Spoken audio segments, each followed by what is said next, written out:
before we move on, this kingdom, phylum, class, order, taxonomic levels, you will not be tested on those. So, you can take a deep breath there and don't stress about that thing.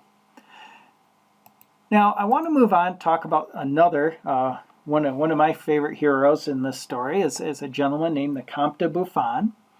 And the Comte de Buffon, really a Frenchman here, and he was setting out to write an encyclopedia of all that is known in science at the time. Unfortunately, he did not complete this goal during his lifetime. He ran just a couple of volumes short, but that was certainly, he was very well read on what was known scientifically. And so as he's looking at the natural world, he's starting to think, hey, the Earth, it's got to be older than 7 to 10,000 years old. So, these are the things that he's starting to propose. And then, if he thinks, well, if the Earth is older than that, this actually makes it possible that you could have organisms sharing common ancestry. So this idea, if we think about in evolution, if we go back to the previous slide where you've got the dog, you've got the bear, you've got the wolf, okay? Over 6,000 to 10,000 years, you're not going to go from a common ancestor to that much variation. However, if the Earth is a lot older than that, maybe that could happen. So he's proposing that these groups of animals do share this common ancestry. All birds come from some common ancestor. The whales come from some common ancestor, and so forth. The reptiles share a common ancestry. And then he really thinks about, well, what about humans? What animal is most similar to humans? And he proposes that humans and apes share common ancestry. And this is where he went way overboard. Realize at the time, much of Western thought was tied to a literal interpretation of the book of Genesis as written in the Bible.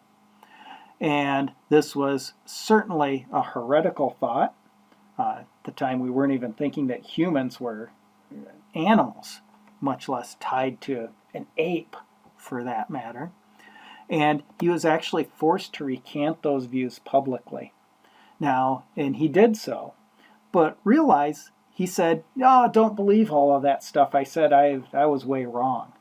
But that got other people thinking about what was going on. So, he's really starting to get this idea of common ancestry thrown around amongst the circles in Europe. Now, one of the major hurdles that still existed for this idea of evolution to take place was a time frame. Again, that 6,000 to 10,000 years still stuck around. So you're not going to evolve diversity of life in that time period. Comes along our next player, James Hutton. Now, James Hutton was a geologist. So he's studying the Earth. He's taking a look at the physical structure of the Earth. And he comes to the conclusion that the geology of the Earth can be attributed to natural processes.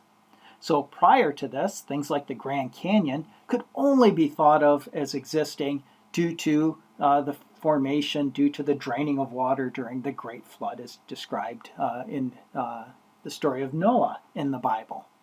But he says, no, if natural processes, erosion, could give rise to structures such as that.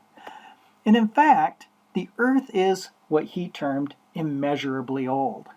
And in fact, we won't go into it at this time, but there are actually some scientists at the time who were even proposing that the Earth was on the order of billions of years old based off of some scientific evidence that they're coming up with. Granted, some of that their interpretations were wrong, but they were throwing out that idea of billions of years old. And if you've got billions of years, you've got time for organisms to change and evolve into great amounts of diversity in that time period. And in fact, you had numerous philosophers at this time discussing the idea of evolution, following Buffon and Hutton. The problem is that as philosophers, they really didn't have the evidence behind it. So the ultimate question that was arising was, well, okay, so if evolution was a process, and that's what they're philosophizing at this point, what was that driving force behind evolution? And one of the first people to propose a mechanism for evolution, that causal agent for evolution, was a gentleman called Jean-Baptiste Lamarck. And he was actually a protege to the Comte de Buffon. And Lamarck proposed what's called the theory of acquired characteristics. And in the theory of acquired characteristics, he proposed that there are changes in species that occurred during an organism's lifetime based off of use or disuse. Okay? And so as an organism would use its physical structures, that would lead to change in those structures. So for example, if I had to constantly reach up high to get to something on a high shelf, my arms would get a little bit longer. My legs would get a little bit longer. And then those traits would get passed on to their offspring. And essentially, those changes would be heritable to their offspring as well. And the classic example that we see with this is the story of the giraffes. We have this ancestral giraffe, which was kind of short-necked here, probably had shorter, in Lamarck's view, would have had shorter legs. And as it was stretching up, its neck would get longer and longer and longer from generation to generation. Now, nowadays, we look at this and we laugh because we know that's not how evolution works. If I decide that I wish I could be a better basketball player so that I could be 7 foot tall, or at least that would probably help me a little bit to be a better basketball player. I can't stretch myself out to make myself 7 feet tall. That just hanging by a bar every day is not going to accomplish that goal. That's not how genetics works. So this idea of change during an organism's lifetime being passed on genetically was wrong. So this theory of acquired characteristics. Now, after this, we have another player, the guy that we're used to thinking about tied with evolution, and that's Charles Darwin. Charles Darwin, born in 1809. Again, you don't need to know that date. And just to give you a feeling for a little appreciation for Charles Darwin. Charles Darwin went to university and he didn't know what he wanted to do. So maybe some of you might be able to relate to that. First he thought, well, maybe I'll be a surgeon like my father, but he couldn't handle the blood and whatnot. He thought about entering into the clergy, and actually he studied that, but his real love was studying science and biology, studying the animals, studying nature. And he got a great opportunity to board the ship, the HMS Beagle, which was a ship that was going to go around the world collecting scientific data. And he actually wasn't even hired on as the naturalist. He was just an assistant to the naturalist to begin with. And keep in mind, when he did this, he was just 22 years old. I mean, that's not that much older than where most of us are, most students are in this class. Now, here's the trip. He started off in England. They sailed down, went around South America, came over, stopped off at the Galapagos Islands, sailed around New Zealand, Tasmania, Australia, a little quick stop at Africa, back to South America, and finally back to Great Britain. 5 years. Okay, it's a long mission here. And what's really quite interesting, so as they're sailing along and stopping along South America, Charles Darwin was noticing that as you go down to further southern latitudes, he could see changes in the organisms, that they were like the ones near the equator. So the ones further south were similar to those near the equator, but they were slightly different. He saw fossils of organisms which are long extinct that he couldn't see any examples of alive today, yet they were somewhat similar to the organisms he could find. And in fact, he was such a great naturalist that eventually the ship's crew would bring their findings to Darwin instead of the gentleman who was the actual naturalist.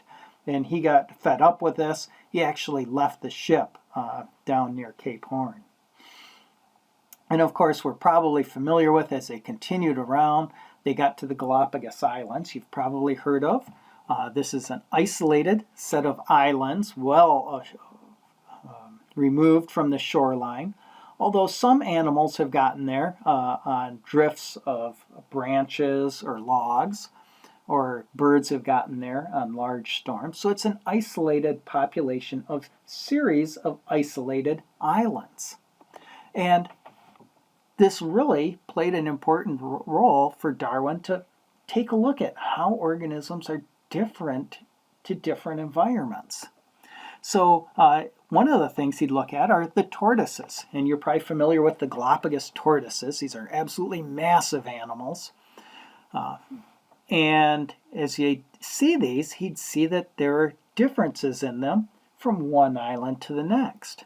So as he'd look at some of the islands were fairly lush with vegetation, lots of low-lying vegetation. Others had more shrubs and was a little bit drier, more tree-like sources. And he saw that the ones on the lush environments, the shell came down over the head here. Where those that were where the foliage was primarily on trees and shrubs, the shell came up and it actually curves up near the head. And so that would allow them to reach up, their neck up, to grab food. So he can see that these organisms were adapted to a given environment, to their environment. The other main characteristic that we're probably familiar with are the Galapagos finches.